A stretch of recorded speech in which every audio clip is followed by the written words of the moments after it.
Wednesday. So just one brief announcement. I sent this out on BSpace, but in case you missed it, I have changed the office hours that I'm holding to Tuesday and Wednesday, 9 to 10 a.m. in Stanley Hall, room 482. It's a little bit of a tricky room to find. Once you find it, you'll know how to get there the next time. But if you get off on the 4th floor of Stanley and you just hang a hard right and just go all the way down the hall there and then take your first left, follow the signs, and it's kind of in the front of Stanley Hall, in the sort of the front right-hand corner of the building as you're looking at the building on the 4th floor, 482. So if you want to come to office hours, that's when I will be holding them. Today we're going to talk about, we're going to continue talking about the cell, and I had the wrong lecture title here, biological polymers. We're continuing our discussion of the cell. I'm sure most of you figured that out. And what I want to do actually first is I want to finish up. There were two things I still wanted to go over briefly on lecture 2. So hopefully you still have those notes with you. If you don't, no big deal. It's not a lot, but I want to make sure we talk about it briefly in class. So you remember that in lecture 2 we were talking about biological polymers, and actually let me just go to the end here. And we got all the way through most of the slides, but I did want to pick up on the DNA double helix. Oh, why did it do that? Let's see.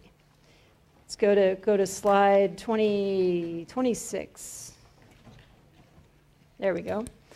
And I just want to talk about this very briefly because it's actually very, very important that we're all on the same page with this. So we talked about the building blocks for the double helix for DNA, right? We talked about the individual nucleotides. That was this slide here. And we talked about the fact that DNA and RNA are slightly different chemically. And that turns out to have very big consequences in the behavior biologically, but we'll get to that later. But for now, you need to know that DNA is a polymer of 4 individual building blocks, nucleotides: adenosine, cytidine, guanosine, and thymidine, right? A, G, C, and T. And what we didn't mention in that lecture was that the polymer of DNA doesn't exist typically as a single strand, a single polymer. It actually exists as a double helical structure where we have 2 polymers that are twisted around into a double helical structure. And this was a really big, huge breakthrough in biology when the structure of DNA was solved back in the early 1950s, right, by Watson and Crick, and they got the Nobel Prize for that discovery. And the reason, or at least one of the many reasons why this was such an important discovery, is that it immediately suggested a way that heredity works, the way that genetic information is passed on from one cell to another. And that's because this double helix of DNA, in the double helix, it turns out that the bases of each of those individual building blocks in the DNA form a hydrogen-bonded interaction with another base, such that A always pairs with T, C always pairs with G. So if I gave you a sequence of a single strand of DNA and asked you what is the sequence of the strand that would be its mate or its complement in a double helix, you would immediately know, because you would know that A always pairs with T and C always pairs with G, and so you could just write out the sequence. There's one more thing that you need to know, though, if you were to answer a question like that, and that is that the double helix, the strands in the double helix run in what's called an anti-parallel direction. So, and in many of the polymers in biology, and we'll see that today, actually, when we talk about the cytoskeleton, polymers in biology typically have a directionality to them, right? And this is true in DNA as well. So the DNA strand runs in what's called the 5' to 3' direction. This has to do with the structure of the sugar, and that's back to here. It has to do with the structure of the sugar. So this sugar right here, this one right here, in the sugar of the backbone of the DNA is called the 5' carbon. So this is the 5' sugar. The 3' sugar is this carbon here. It's two carbons away. This is the 4' carbon, and this is the 3' carbon. And so the backbone of DNA, you can see it up here, is running such that those carbons are connected along the backbone covalently. So we end up with a 5' end and a 3' end. And those strands in the double helix are running in opposite directions. And we can see this maybe best if we look at this picture right here. So here's the 5' end of one strand that's winding down. And then here's the other strand is going in the opposite direction. So its 3' end is up here. And it's running down in this direction. And this structure then is very important for ensuring accurate replication of genetic information, because the information can be copied in a directional way by enzymes in the cell. And again, that's something we'll talk about later. But I just want to make sure that we talked a little bit about that structure of DNA, because that's very important later for understanding heredity and the way that genetic information is copied from one cell to the next. Okay, so with that in hand, then let's go to the lecture for today.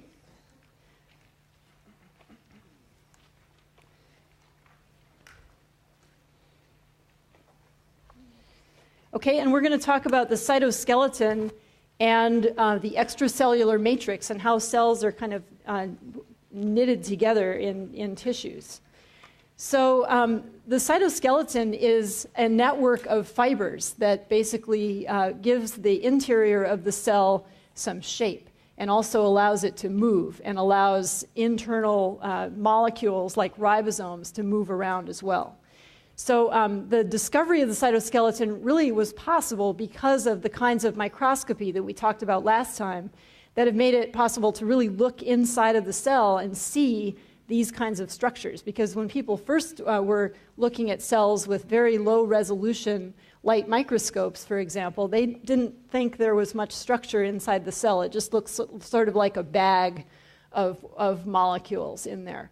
And we now know that, in fact, the cell is organized in a very intricate way. And it's actually extremely interesting to study this, because then it gives us a lot of insight into how various biological processes work and also how things go awry in various diseases. So this is kind of the overview of the sort of the artist's drawing of the cell. And then here's a micrograph over here showing what some of these fibers inside the cell look like. And there basically are three types of structures that make up the cytoskeleton. One is a structure called microtubule, the second is microfilament, and the third are intermediate filaments. And we'll talk a little bit about each of those types of structures. So as we said, so the cytoskeleton is important for supporting the cell, for maintaining its shape. And very importantly, it interacts with proteins that are called motor proteins that move along these fibers and allow cells to change shape. They allow cells to actually move location in some cases. They certainly allow cells to transport molecules from one location in the cell to another. So they're very important for movement.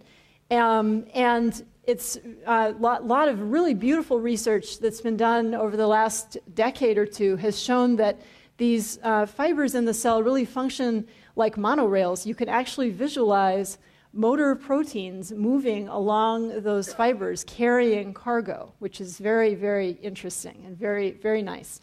And we even think that the cytoskeleton is important in regulating biochemical activities. And when we talk about biochemical activities, we're talking about the functions of enzymes inside the cell.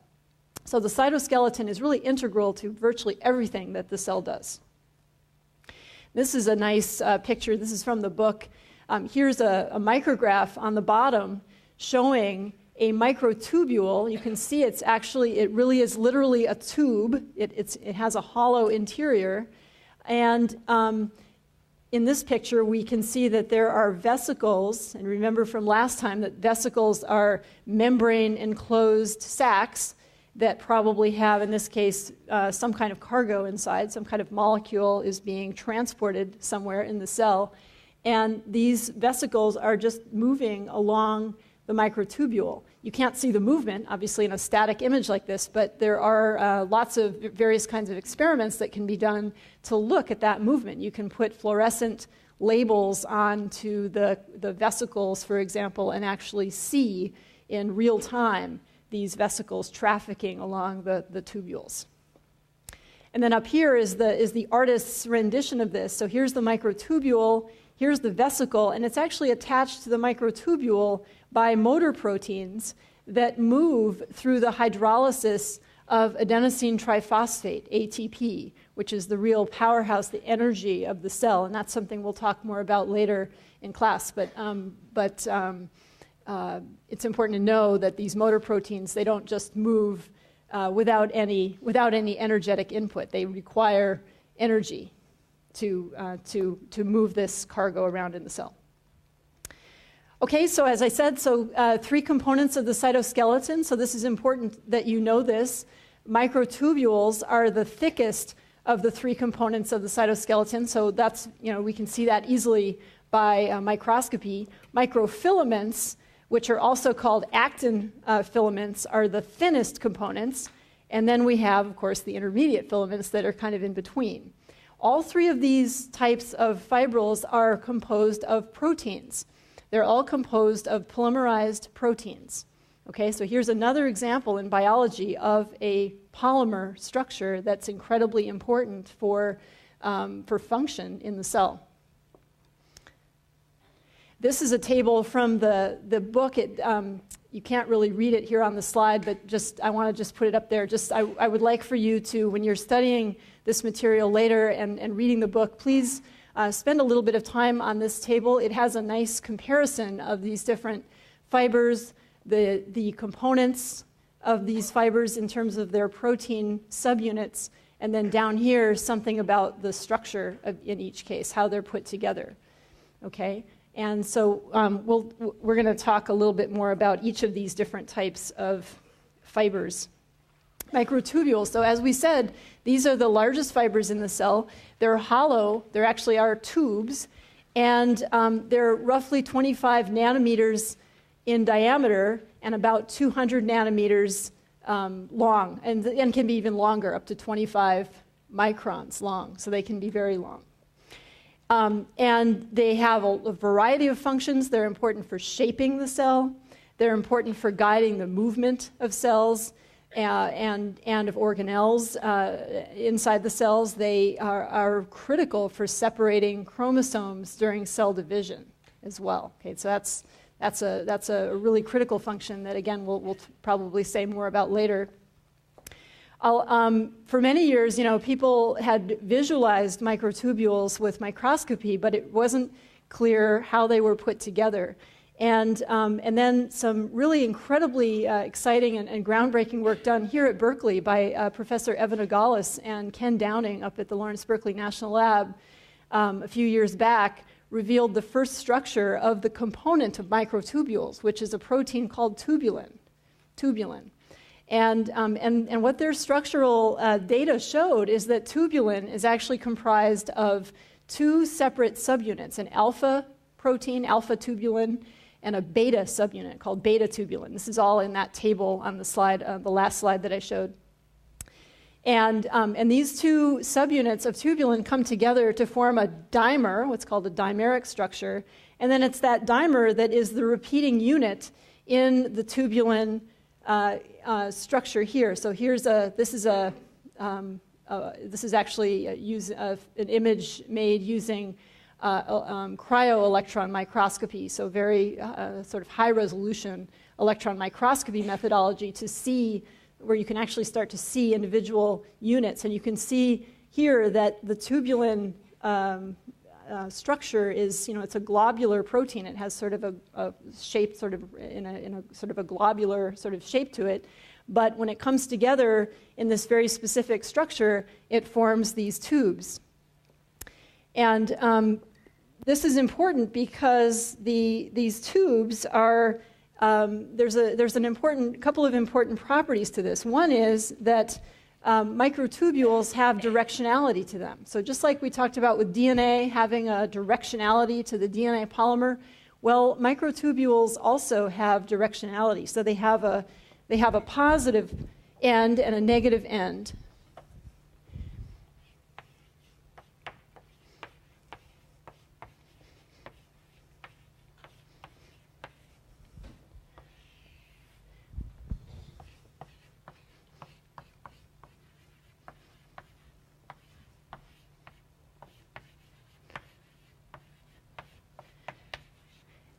And so they have a positive end and a negative end. And in this case, what this means is that the positive end of the microtubule is the end where there's a lot of action going on. Tubulin monomers are either adding to it very quickly if the microtubule is growing, or they are depolymerizing and falling off the microtubule very quickly if the microtubule is shrinking. Right? So the positive end is rapid on-off of tubulin monomers. So tubulin, I'll just put tubulin here. Okay, and the negative end is the opposite. So this would be slow. Okay, and so that's very important because the thing about microtubules to keep in mind is that these are very dynamic structures in the cell. They're forming, they're depolymerizing quickly as conditions in the cell change. So when cell division is occurring, for example, microtubules are forming in a very organized way to help pull apart the chromosomes and separate them into two poles of the cell. And after cell division has occurred, we don't need those structures anymore, and at that point, the microtubules will depolymerize. And this is all controlled in very intricate ways by enzymes in the cell that are able to polymerize and depolymerize these tubulin structures. Okay, so this says in many cells, it's actually in animal cells, so this should be animal cells. Microtubules grow out of a structure called the centrosome. It's located near the nucleus, and it's essentially a microtubule organizing center. And in the centrosome, we see, again by microscopy, that there's a pair of structures that are called centrioles that each have 9 triplets of microtubules that are arranged in a ring. There's a picture of this right here. And this is kind of, I think, really cool. So it turns out that these centrioles are always organized in a perpendicular orientation to each other. So if you look by microscopy, like in this section right here, you can see that for one centriole, we ended up slicing right through it longitudinally, whereas here we cut through it horizontally. And you can see in this image that it's not just a random bundle of these microtubules, it's actually a very organized, very beautiful structure. And again, up at the top is the artist's drawing of what you're seeing down here, where we see these bundles, these triplet bundles of microtubules that form the centriole structure. And you can see that in this micrograph, there's actually a lot of microtubules surrounding these guys, right? So there's lots of building material to polymerize and make organized tubulin fibrils that will come out of these centrioles when they're needed. So microtubules are also important for controlling the motility of cells through structures that are called cilia and flagella. And so these are structures that allow certain kinds of cells to be mobile or to move materials across their surfaces. And they share a common interior structure that's called the ultrastructure. They have a core of microtubules that are surrounded by the plasma membrane. Remember the plasma membrane from last time? And there's a basal body that anchors the cilium or flagellum. So this is a structure that secures it on the surface of the cell. And then there are motor proteins, for example, a protein called dynein that drives the bending of an individual cilium or flagellum. And I want to say a little bit about that. So this is, again, I think a really nice figure from the book that compares the function and action of flagella, which are shown here. So these are structures they're on a lot of unicellular eukaryotic cell types. They help them move around. They're also on sperm, so they help sperm to move. This is a picture of sperm cells. And you can see that these have these long protrusions, these flagella that contain microtubules. And in research that's been done on how this works, it's very interesting. It turns out this is a real molecular motor. This thing actually has a crankshaft. It looks just like a motor if you look at the actual molecular structure. And it's turning this flagellum in a particular direction so that the flagella moves back and forth like this and drives the cell in that direction. So it creates force that pushes the cell in this direction. And then down here we have the second type of structure, these cilia, that are set up a bit differently. Again, they have the same kind of internal structure. They have microtubules inside. They have these motor proteins. But the way that they move is a bit different. They work more like the oars of a ship because they move in one direction with force, and then they kind of wave back to reset, and then they move again together with force. So they can create directional movement by this kind of oar-like structure. And usually cilia are present in large numbers on a cell surface. So here's an example of a cell that has this large collection of cilia on the surface. And these are prevalent, for example, on epithelial cells. These are the types of cells that line the interior and exterior surfaces of our bodies. And they will do things like if they're inside of our trachea, they will help to move particulates in one particular direction, for example, out of the lungs and clear debris from the lungs, for example, through the activities of cilia like this. And so, of course, people have wondered for a long time, it's one thing to see these kinds of structures at the sort of macro level where you're looking with a microscope, but it's another thing to understand at a molecular level how they actually function. So people have wondered for a long time, how can these structures move? How can they have these very coordinated motions? And this is a slide that summarizes a lot of research that's gone into investigating this. And what we now know is that these microtubules, which are shown, you can see in the drawing right here, are connected by different kinds of proteins. So there are proteins that are shown here in the blue lines that are cross-linking proteins. These are proteins that connect adjacent microtubules that are running parallel to each other. And then there are these motor proteins. Here are motor proteins, this protein called dynein, which is shown in red here, which has a structure in which there's a coil of protein that holds the dynein molecule together. And then on the ends are splayed apart, and they form sort of what look like two legs. And these guys really literally walk along the microtubule. Can you imagine? Really cool. And this thing is twisting. It's just sort of walking along the microtubule. And when you have collections of dynein doing this, you can see that if we had no cross-linking proteins shown up here, what would happen is that the two sets of microtubules would just move past each other, right? But that's not effective for creating movement necessarily. What we need to do is create a bend.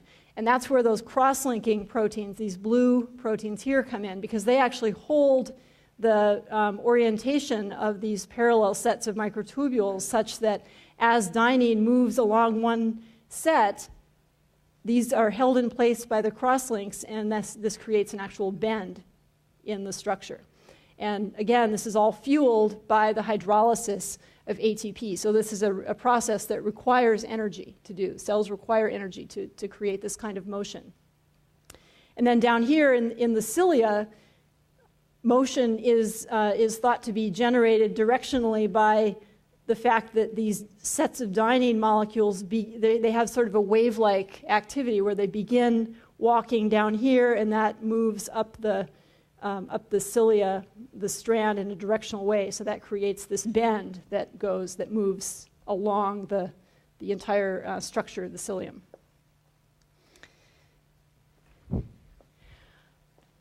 Okay, so that's microtubules. What about microfilaments?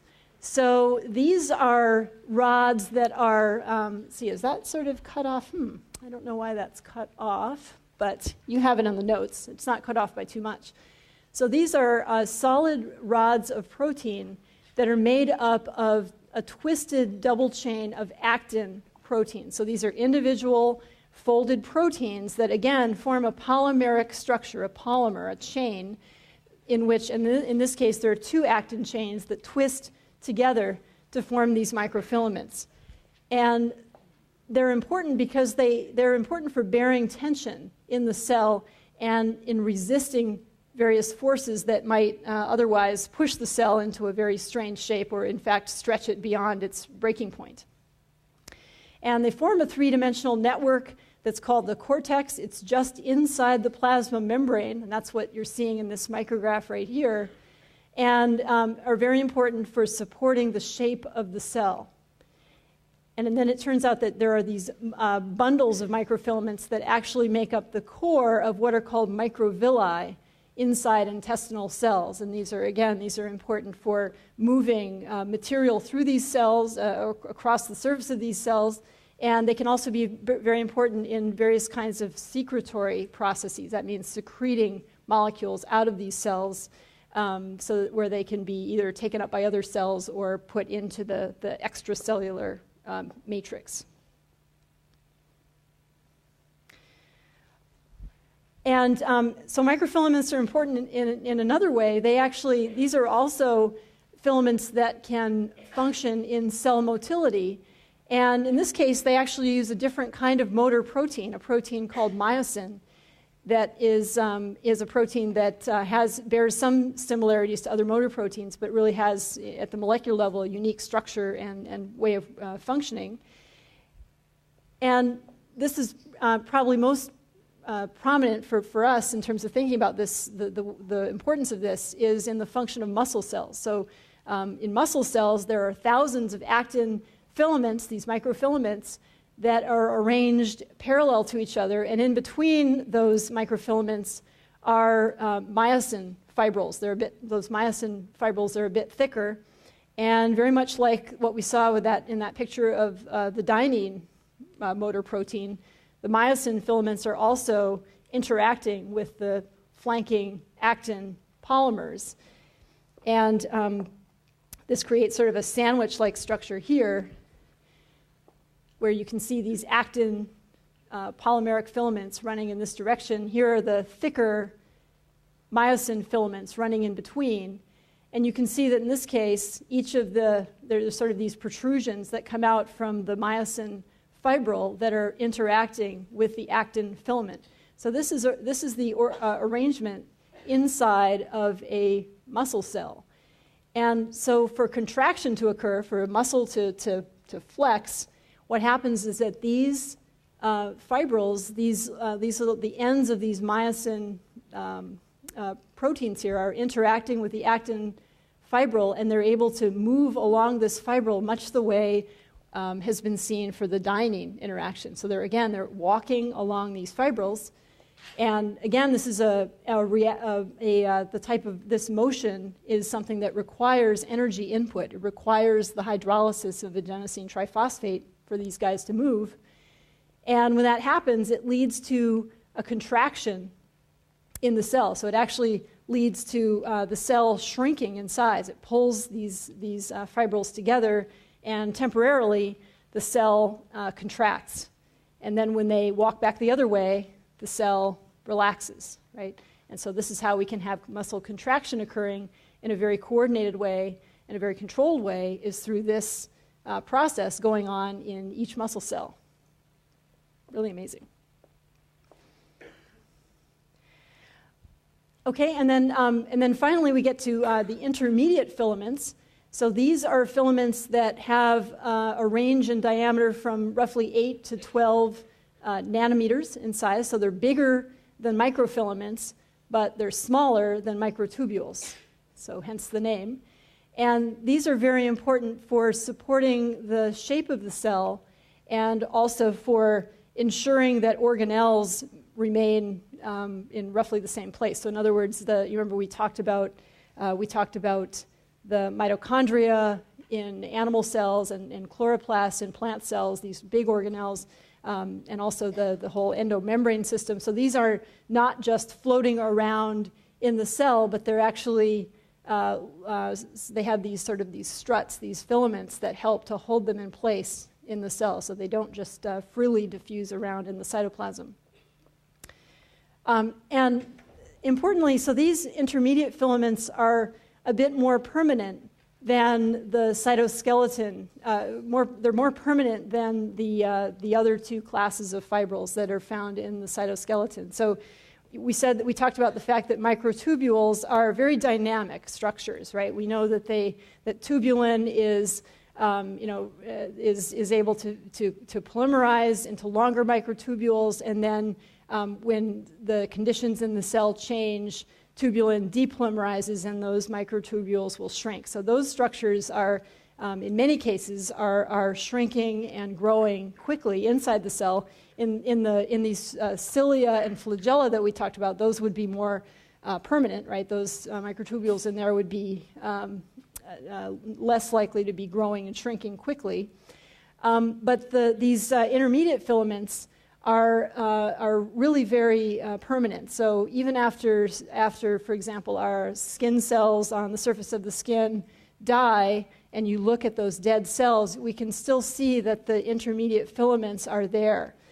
And these are filaments that are made out of yet another kind of protein. Again, they're polymers.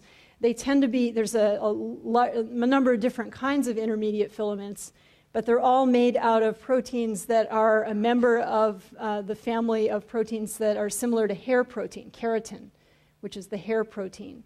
And so these are protein polymers that tend to be more fixed and to stick around even after the cell has died.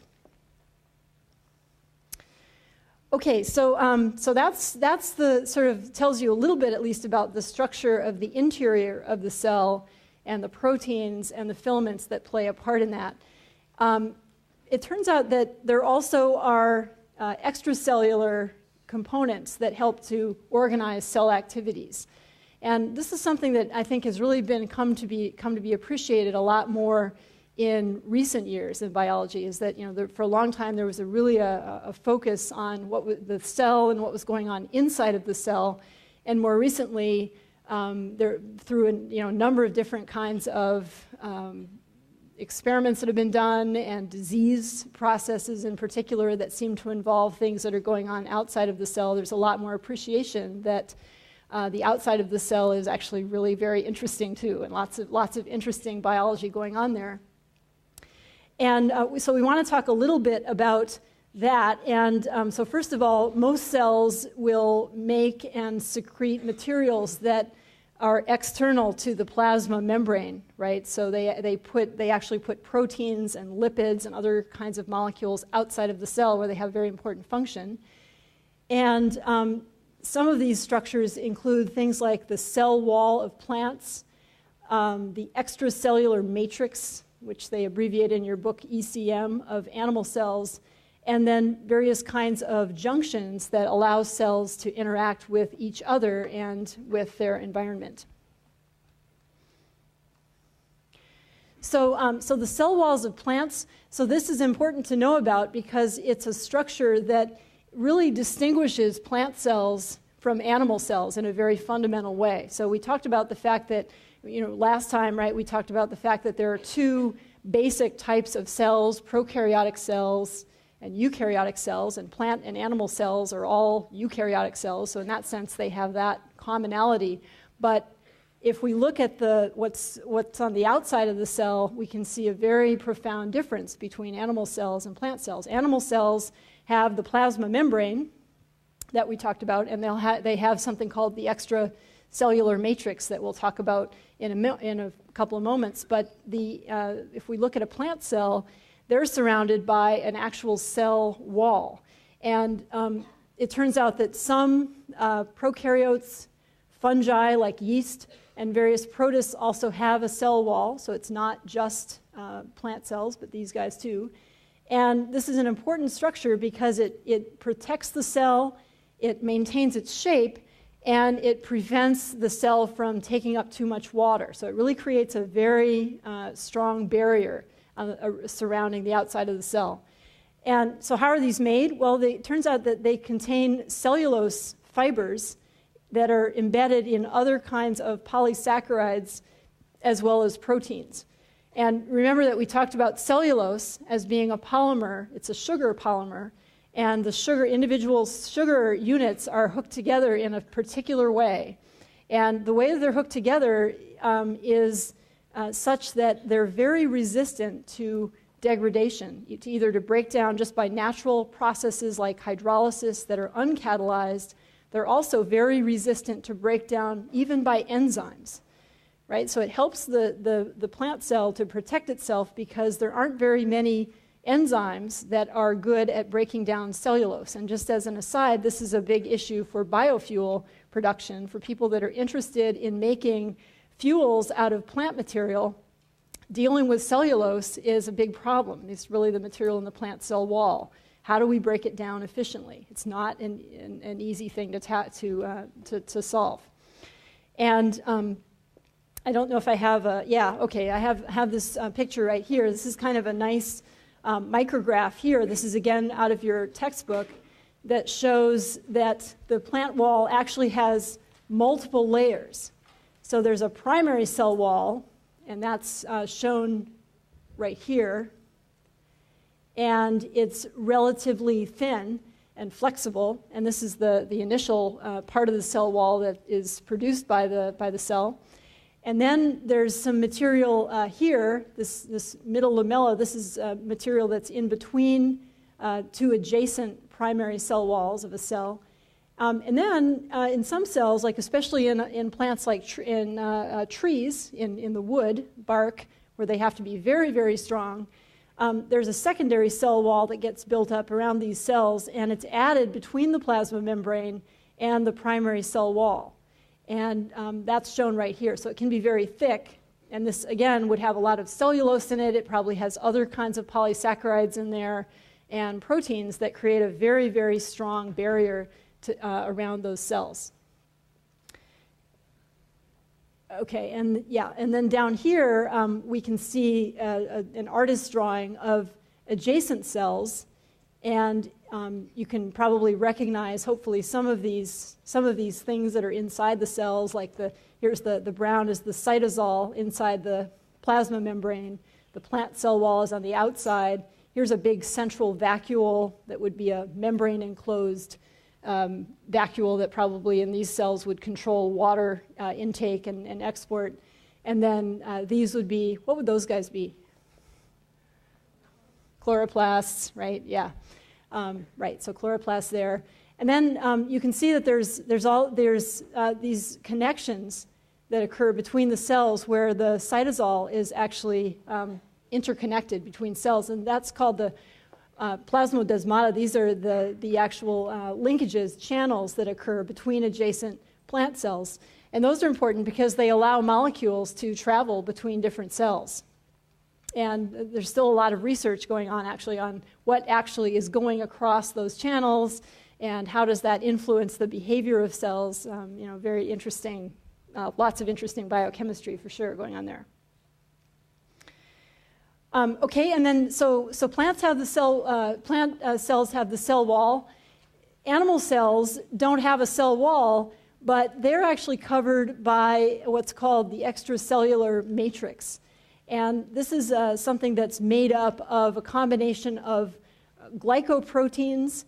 So glycoproteins, if you know your Latin a little bit, you might recognize that these are sugar proteins. These are proteins that have carbohydrate attached to them. And actually, in many cases, they have a small protein core with long polymers of various kinds of carbohydrate on their surface. And these are important in many cases for cell-cell communication. They're also important for cells to identify each other and for an organism to identify a cell as self. So, for example, liver cells will have a particular type of extracellular matrix and glycoproteins on those cell surfaces that identify them as liver cells. And this is an important thing that's been recognized in cancer, for example, is that we now know that in many kinds of cancers, we can actually identify tumor cells by the extracellular matrix and in particular the types of glycoproteins that are on those tumor cell surfaces. And in many cases, the tumor cell will begin expressing proteins on the surface that are not usually there. And this is one strategy for developing specific kinds of therapeutics that target particular kinds of tissues, such as a tumor tissue, is to take advantage of the glycoproteins that are on the extracellular matrix, on the surface of those cells. So this is a very active area of biological research, is to understand what is the structure of those proteins and how do they change when cells go from being a normal tissue to being a malignant tissue. Okay, and then so this just tells you some of the particular kinds of glycoproteins that we might find in the extracellular matrix. Collagen, probably most of you have heard of collagen. We know this is a protein very important for the structure of our skin and nails, right? And so that's one very important component. Proteoglycans. So again, this is another kind of glycoprotein in which we have, you might again sort of get the idea from the way this word is put together that these are long polysaccharides that have a protein piece hooked to it, but it's mostly carbohydrate. And then a protein called fibronectin, again, very important for giving our connective tissue its structure. And these proteins will bind to receptor proteins that are in the plasma membrane that are called integrins. And so these are proteins that actually span the plasma membrane and help the cell to communicate between its outside environment and what's going on inside the cell.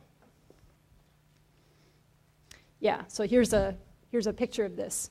Again, sort of artist rendition, but I think it's sort of nice. So it shows you here's again this lipid bilayer. So these are individual lipid units. Here's the phosphate head group and the fatty acid chains that are hanging down, forming this lipid bilayer. And then every now and then in the bilayer, we see a protein, and this might be an integrin, such as they're drawing here. Of course, there are many other kinds of proteins that span the plasma membrane too. Keep that in mind.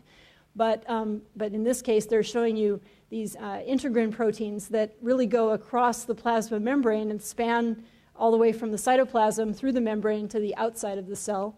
And then adjacent to that are these various components of the extracellular matrix, like fibronectin, which is shown here, and collagen fibril, which is shown here. And then you can see these long chains. So these are these proteoglycans, where they're mostly carbohydrate but have small components that are made of protein. And then over here they show you, here's a polysaccharide molecule that has units of protein coming off of it. So you get this branched-like structure. And so there's lots of interesting biology with this. And I wanted to tell you one sort of interesting thing that I read recently that I thought was very, very, very interesting that has to do with cancer biology. And that is that, a woman down at Stanford was doing experiments with mice and was very interested in the observation that tumors seem to, sort of wondering why it is that, when we discover a lump, you can feel under your skin, you might feel a lump, you realize that, there's something abnormal about that. And why is that? Sort of we take it for granted, but if you think about it, why is it that tumor has a different feel to it, it has a different thickness to it, and a different structure to it than normal tissue?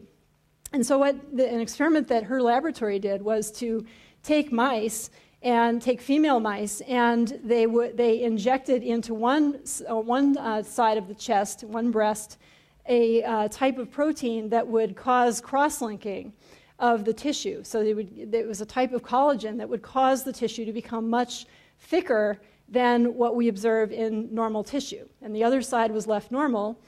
And then after allowing that type of collagen to be expressed for a while in that tissue, then what she did was to inject tumor cells into each side of the animal and ask where did they grow better. And it turns out those tumor cells grew much better on the side of the animal where the tissue had been artificially thickened by expression of this abnormal type of collagen, where the tissue was more cross-linked through this extracellular matrix.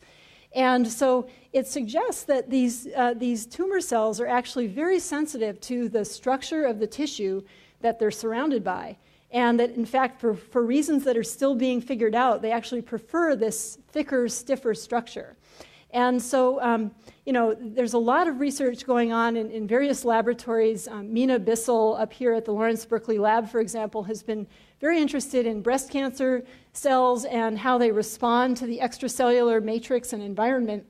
And I think it's a really exciting development in biology that, again, I've seen over the last few years, is that, we used to be very focused on the interior of the cell and how that was organized and how it was functioning, and that's still very important. But increasingly, we recognize that we have to think about the extracellular matrix and the exterior of cells, because that's also very critical for their behavior and also for the kinds of things that go wrong, such as the formation of a tumor. If we can understand that biology, we may be able to come up with new strategies that will help treat these kinds of diseases. Okay, and then finally, I just want to talk a little bit about intercellular junctions. It's very critical for cells to be able to interact with each other in organized ways. And we know that just from the way that our bodies are organized and the way that other animals and plants are set up, right? We know the cells have to be able to be tightly connected. They can't let water get into various regions of the tissue without having destruction of the tissue. And so how does that work? And it turns out that there are several types of intercellular junctions that are set up to control the way that cells interact with each other and the way that macromolecules and water and other kinds of small molecules are handled in those cells and passed between them. Right, so they are important for cells to stick together, to interact with each other, and to communicate. And so I want to say a little bit about each of these types of junctions. So we looked at these briefly before, the plasmodesmata. These are channels that perforate plant cell walls. And this is a gorgeous picture here that shows us two cells that are connected by these channels. And look at that. It's really nice. You can see that molecules can actually flow across these channels. The cell walls are here, so they actually have to span the plant cell walls. And through these channels, water and various kinds of small solutes, and we think even sometimes big molecules like proteins and RNA molecules can pass from cell to cell. So a very beautiful way, beautiful kind of structure that allows cells to pass molecules from one to another. So plasmodesmata. So these are plant cell connections. Okay, how about for animal cells? Here, this is a slide that shows three different types of animal cell junctions. One is called desmosome, another is called the gap junction, and the third is called the tight junction. So these three types of connections, and there are examples of each right here. So as you might expect, a tight junction looks exactly like what you might expect. It's a very tight, close interaction of two adjacent cells. And in this case, the membranes of these neighboring cells are pressed together, and they're actually, there's actually molecular interactions there that are fusing these guys together that prevent any leakage of extracellular fluid. So it creates a tight seal between these cells. Desmosomes are what are called anchoring junctions. These are important for fastening cells together into strong sheets, and you can see this interaction right here, again created by a sort of a network of proteins that are knitting these cells together. And then finally, gap junctions are just that. They're junctions where there's a gap in between the cells, and these are important because they provide, again, channels between the cytoplasm of two adjacent cells that allow molecules to get across. So they're important for cell-cell communication. It's a way that cells signal to each other and share nutrients, share other kinds of hormones, signaling molecules, get across between the cells through these gap junctions. And then it's all put together for you over here in this, again, this artist's rendition that shows you that we can have these types of connections existing between the same pair of cells in different locations along the plasma membrane. So depending on where we need to have a tight junction or a desmosome or a gap junction, those structures are organized in the tissue. And as you might imagine, again, the tight junctions here are closer to the surface of these cells, where they create a very important impenetrable barrier to the cells. Okay, I think that is almost the last slide. This is just, the last few slides in here are just for your own purposes later, for summarizing what we've talked about. Remember that the cell is an integral unit, right? All of these things come together to allow it to function in specific ways. Have a good day, and we'll see you on Friday.